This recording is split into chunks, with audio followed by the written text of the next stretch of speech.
Baik. Pembahagian hasad ni ada 3 kata ulama. Yang pertama, berhasad dengan berusaha agar nikmat yang dimiliki oleh orang yang dihasad itu hilang dengan cara bertindak zalim dengan dia, sama ada dengan perbuatan atau perkataan. Yang pertamanya, bila ada orang dapat nikmat tu, dia buat macam-macam supaya orang tu hilang nikmat tu. Faham ni? Dia pergi buat cerita, dia buat fitnah. Dia buatlah, dia usaha sama ada dengan perbuatan ataupun perkataan dia supaya orang tu hilang nikmat tu. Tuan-tuan pandailah buat cerita sendiri. Saya pun tak pandai nak bagi contoh, tapi kita boleh faham lah. Ni ada orang naik pangkat tempat kita, kita mula bercerita ke orang, tahu dia tu bukan patut tu, buat fitnah macam-macam. Akhirnya dia tu dilucutkan jawatan dia tu pasal apa? Pasal, dan kita rasa puas dengan apa yang kita buat. Faham tak? Maka ini hukumnya haram dan berdosa. Yang kedua, salli ala Sayyidina Muhammad. Jenis hasad yang kedua ini ialah ada di kalangan manusia yang hasad terhadap orang lain, tetapi dia tidak berusaha untuk menyebabkan hilangnya benda tersebut daripada orang tu. Dia main kat hati je. Ini selalu ada kat kita. Sebagai contoh, dia tidak berusaha untuk melenyapkan nikmat yang dimiliki oleh orang itu. Mereka tidak bertindak zalim kepada orang itu, sama ada dengan perbuatan ataupun perkataan dia. Dia tak buat apa, cuma dia berasa tak sedap lah hati dia. Dia tengok orang tu dapat hebat, dia rasa tak seronok lah hati dia. Ini memang kita, ni cerita kita lah ni. Wah ni Ustaz. Orang sama-sama kerja, sama-sama hasad dengan orang kerja. Faham tak? Ustaz sama-sama hasad dengan ustaz. Kita ingat tak ada ke? Ada, subhanallah. Tengok ustaz tu dapat lebih sikit. Subhanallah. Tu. Pandai. Susah tu. Nak macam mana kita hidup macam ni? Baik, salli ala Sayyidina Muhammad. Jadi telah diriwayatkan daripada Al-Hasanul Basri bahawa golongan ini tidak berdosa. Tak berdosa atas sikap hasad mereka yang demikian itu. Beliau meriwayatkan secara marfu' dengan jalur-jalur lemah. Jenis hasad ini pula terbahagi kepada 2 pula. Jenis hasad ini bagi pada 2 pula. Yang pertama, mereka memiliki kemungkinan untuk menghapuskan sikap hasad itu daripada hati mereka, tetapi mereka tertewas oleh sikap hasad tersebut, namun mereka tidak berdosa. Dia cuba nak lawan. Dia tengok orang tu berasa tak sedap. Main-main kuliah malam ni kena sebiji kat aku, dia kata.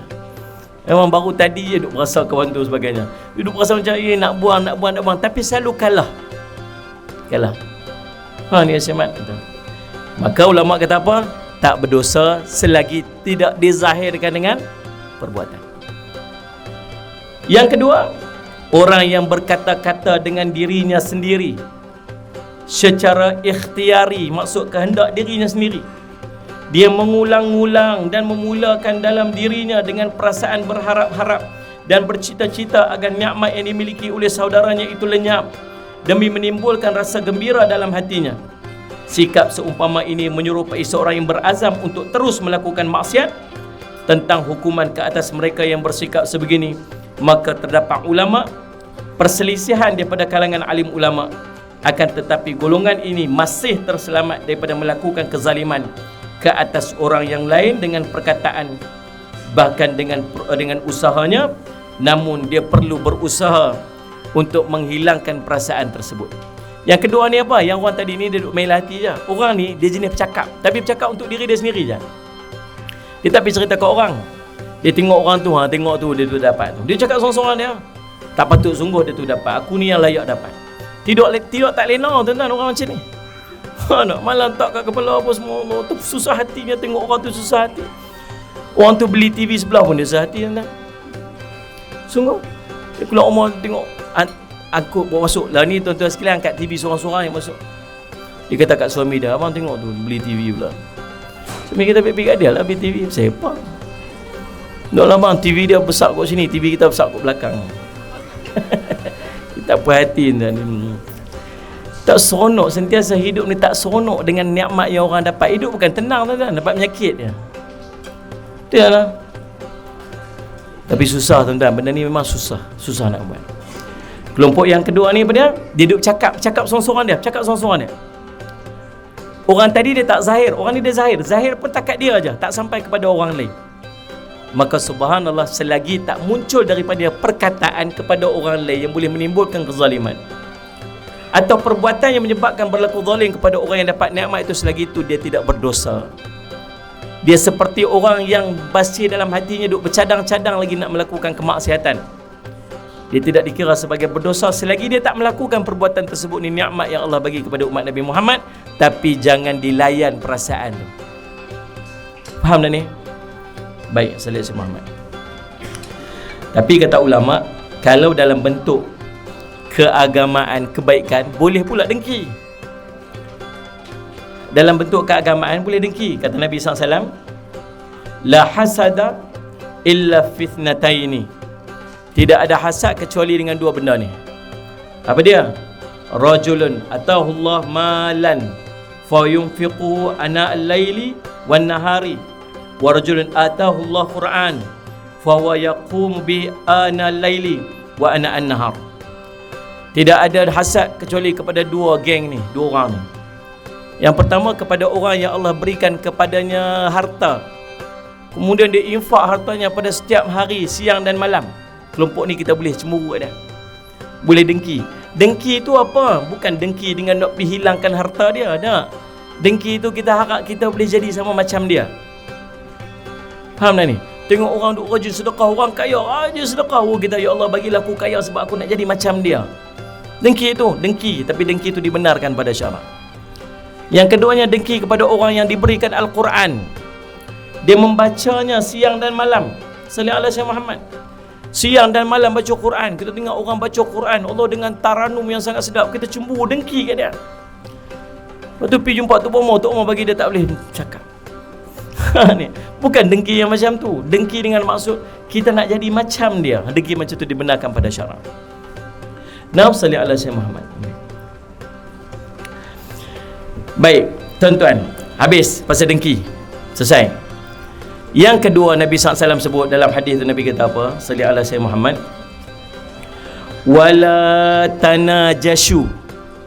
Apa dia tanajashu ni? Oh tuan-tuan, yang ni jarang kita dengar. Wala tanajashu. Tanajashu ni tuan-tuan, maksud dia,